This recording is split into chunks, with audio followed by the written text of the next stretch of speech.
je suis Rebecca McLaughlin-Istam et bienvenue dans Business Line où nous observons le monde des entreprises à l'échelle mondiale depuis la plus haute tour de la planète, le Burj Khalifa de Dubaï. Le secteur aérien mondial accuse le coup après les déboires du 737 MAX de Boeing, interdit de vol depuis plusieurs mois après 2 accidents mortels. Il est surnommé le parking le plus cher du monde. L'avionneur américain immobilise dans son usine de Seattle des dizaines d'avions depuis la mi-mars. Conséquence de 2 accidents qui ont fait 346 morts en Éthiopie et en Indonésie à 5 mois d'écart. Après ces crashs, des observateurs affirmaient que Boeing, et a fortiori la série MAX, était trop solide pour sombrer. Récemment, le géant aéronautique a annoncé inscrire une charge de 4,3 milliards d'euros dans ses comptes du 2e trimestre pour indemniser, du moins en partie, les compagnies aériennes qui ont annulé de nombreux vols. Je crois que chez Boeing, ils ont compris que le monde avait en quelque sorte décidé que leur groupe porte une très grande part de la responsabilité pour ce qui s'est passé et finalement ils ont agi de leur propre chef. Ils ont provisionné cet argent sans qu'on leur impose. Malgré les pertes générées par la réduction des cadences de production du 737 MAX, Boeing a vu son action gagner 2% dans les échanges après avoir annoncé la charge provisionnée pour les compensations. L'avionneur table sur une remise en service de son bimoteur au début du 4e trimestre, mais elle pourrait être repoussée puisque Boeing reste soumis à une surveillance stricte des agences de sécurité aérienne dans le monde.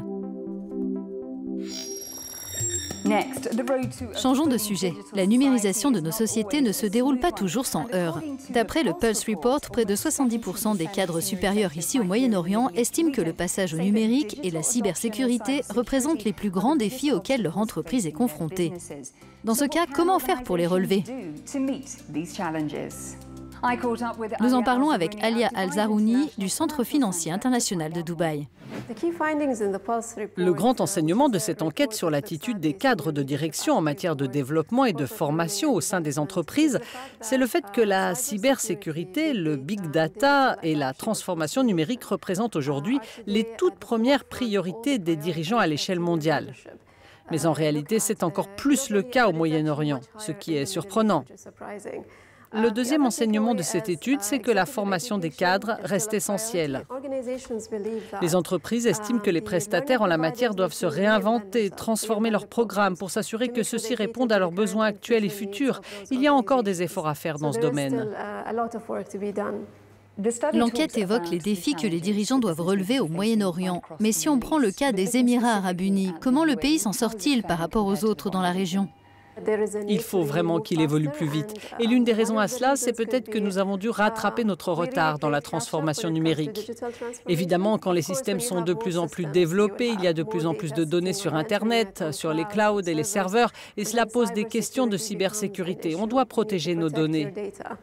Mais comment comparer les Émirats par rapport au reste de la région ? Cela fait très longtemps que les Émirats ont conscience de l'importance des enseignements de cette étude dans la cybersécurité, la confidentialité des données et la numérisation. À Dubaï, nous avons des règles sur la sécurité informatique qui prévoient que toutes les entités gouvernementales se conforment à certaines exigences pour s'assurer que les données de tous sont protégées. Alia, dites-nous quels sont les points clés de ce Pulse Report.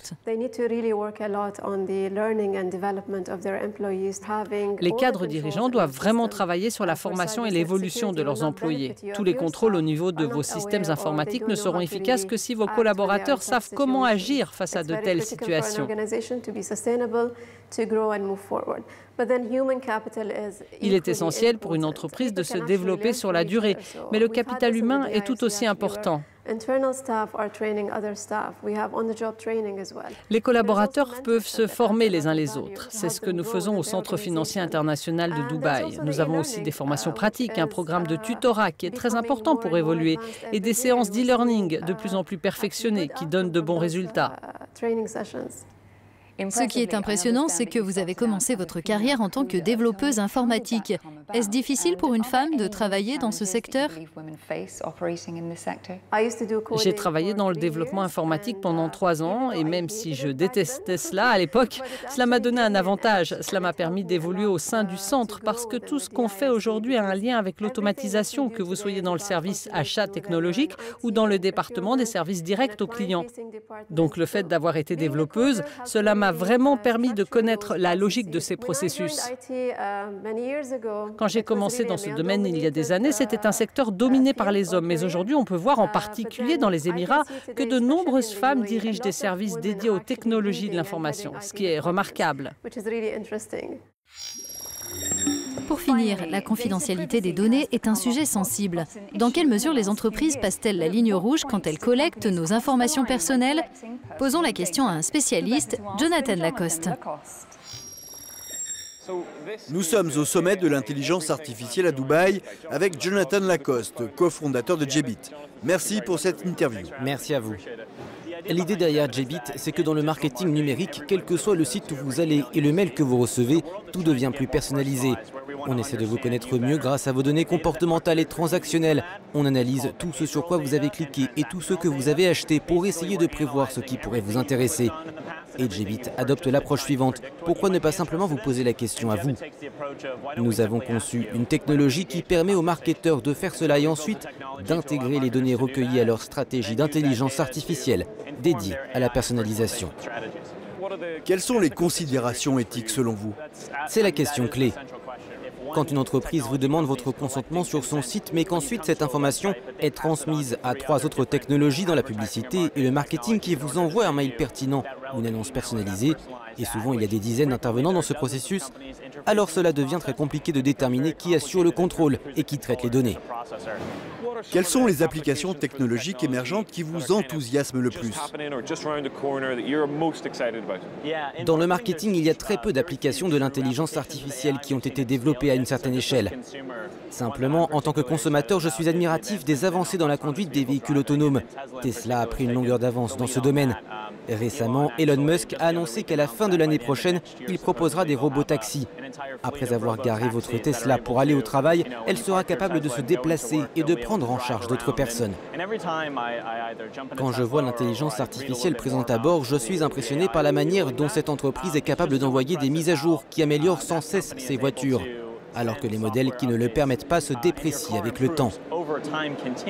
Donc il y a tellement de place pour l'innovation dans l'industrie automobile et nous n'en sommes qu'au début.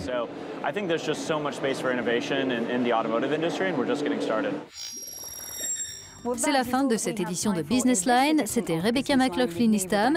Et rendez-vous le mois prochain pour de nouveaux reportages sur les entreprises et l'investissement à travers le monde. À bientôt.